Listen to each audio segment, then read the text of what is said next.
Durante mucho tiempo, la muerte roja había devastado la región. Jamás pestilencia alguna fue tan fatal y espantosa. Se producían agudos dolores, un súbito desvanecimiento y después un abundante sangrar por los poros y la disolución del ser. La invasión, el progreso y el resultado de esta enfermedad era cuestión de media hora. Pero el príncipe próspero era feliz, intrépido y sagaz.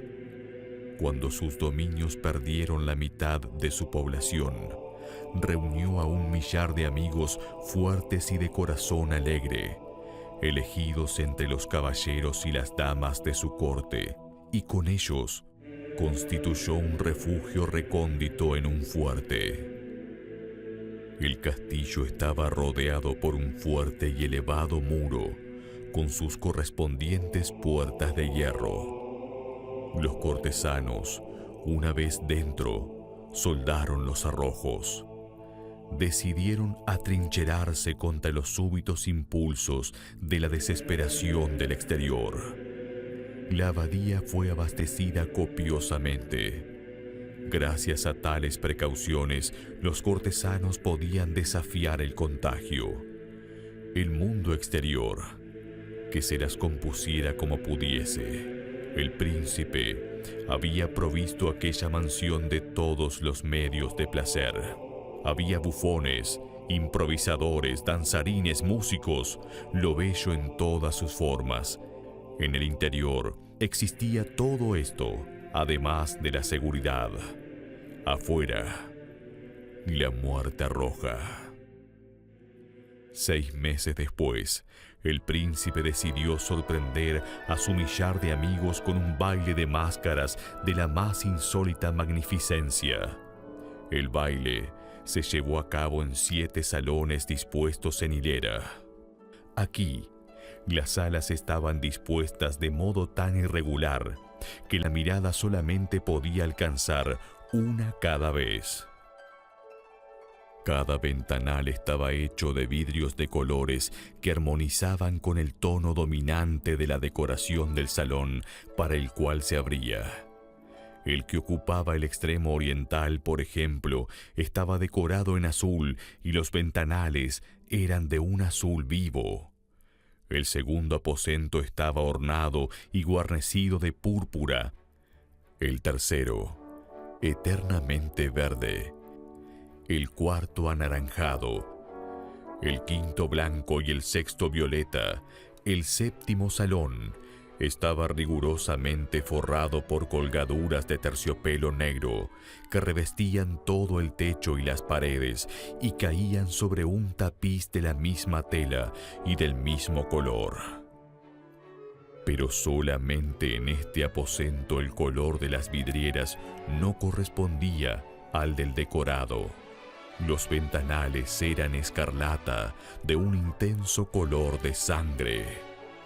Ahora bien, no había lámpara ni candelabro alguno en estos 7 salones, ninguna claridad de esta clase, en aquella larga hilera de habitaciones. Pero en los corredores que lo rodeaban, exactamente enfrente de cada ventana, se levantaba un enorme trípode con un brasero resplandeciente que proyectaba su claridad a través de los cristales coloreados e iluminaba la sala de un modo deslumbrante. Producía así una infinidad de aspectos cambiantes y fantásticos. Pero en el salón del poniente, en la cámara negra, la claridad del brasero que se reflejaba sobre las negras tapicerías a través de los cristales sangrientos era tan terriblemente siniestra que muy pocos bailarines tenían el valor para pisar su mágico recinto. También en este salón, apoyado contra el muro de poniente, había un gigantesco reloj de ébano. Su péndulo se movía con un tic-tac sordo, pesado y monótono. Y cuando el minutero completaba el circuito de la esfera e iba a sonar la hora, salía de los pulmones de bronce de la máquina un sonido claro, estrepitoso, profundo y extraordinariamente musical.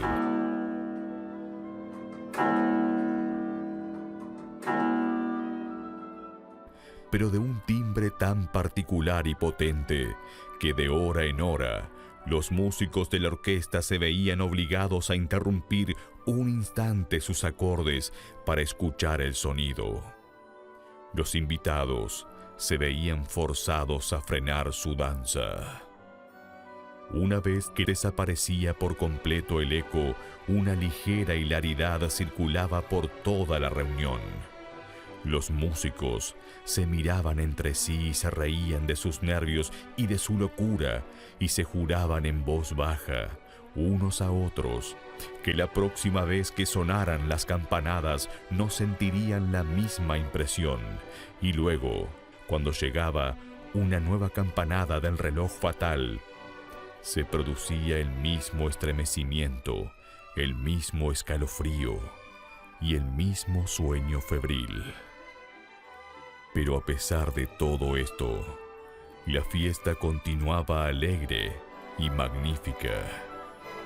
De un lado a otro de las 7 salas circulaba una muchedumbre de pesadilla, y esa multitud se contorsionaba en todo sentido, tiñéndose del color de los salones, haciendo que la música pareciera el eco de sus propios pasos.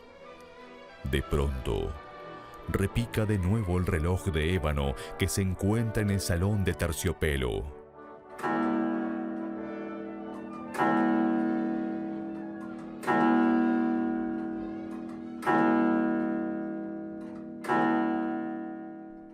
Por un instante, queda entonces todo parado. Todo guarda silencio, excepto la voz del reloj. Las figuras de pesadilla se quedan rígidas, paradas, pero los ecos de la campana se van desvaneciendo. Y una vez más, la música suena. Viven los ensueños. De un lado a otro se retuercen más alegremente que nunca, reflejando el color de las ventanas, distintamente teñidas y a través de las cuales fluyen los rayos de los trípodes.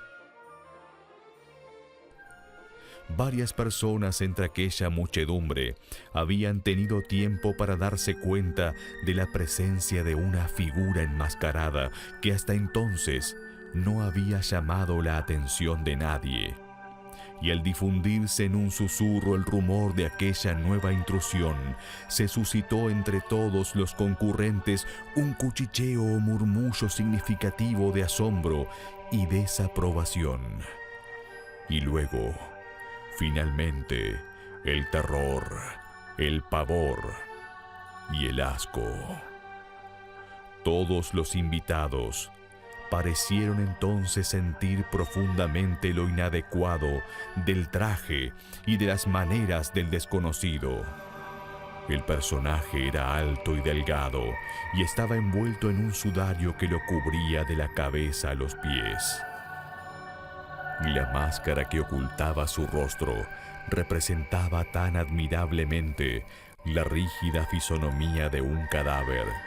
Sus vestiduras estaban manchadas de sangre y su ancha frente, así como sus demás facciones, se encontraban salpicadas con el horror escarlata. Cuando los ojos del príncipe Próspero se fijaron en aquella figura espectral, su frente enrojeció de ira.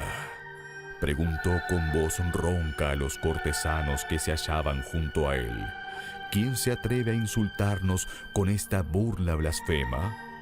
Apoderaos de él y quítenle la máscara para que sepamos a quién hemos de ahorcar en nuestras almenas al salir el sol.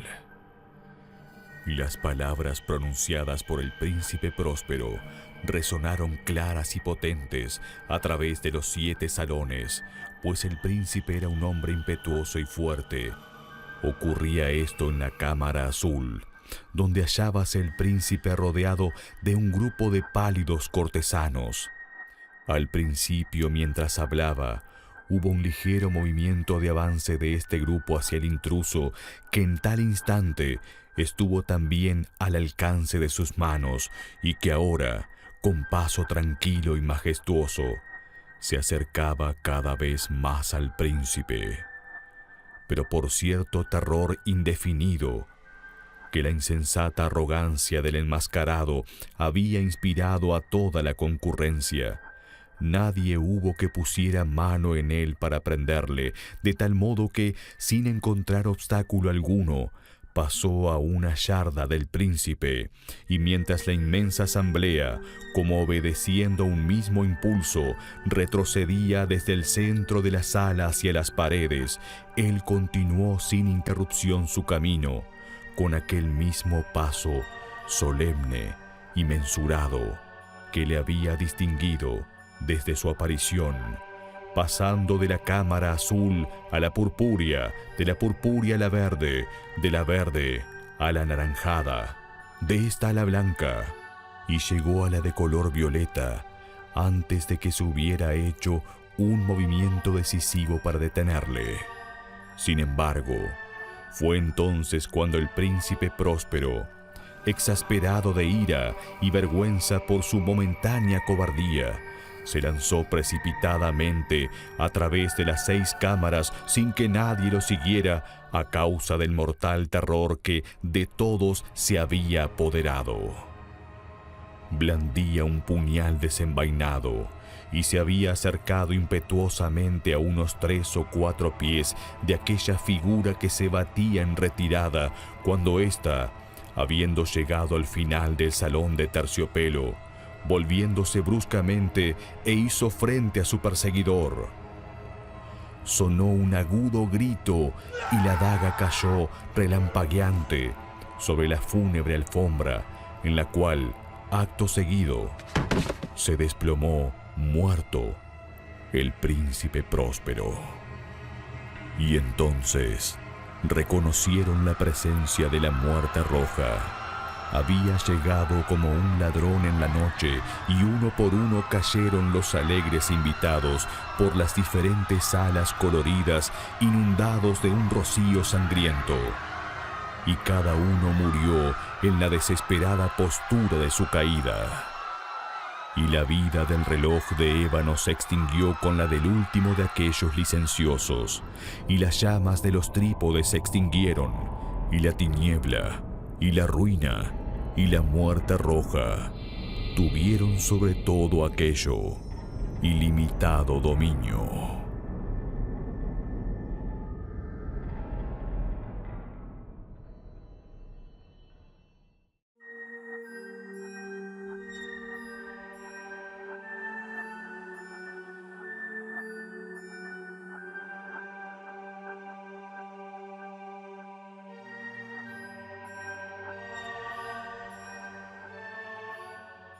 Si el video te gustó, dale like y compártelo. Puedes seguirnos en las redes sociales y descubrir historias fascinantes, creepypastas y las mejores leyendas urbanas. Soy Guillermo Lockhart y te doy las gracias por ser parte de Las Voces Anónimas.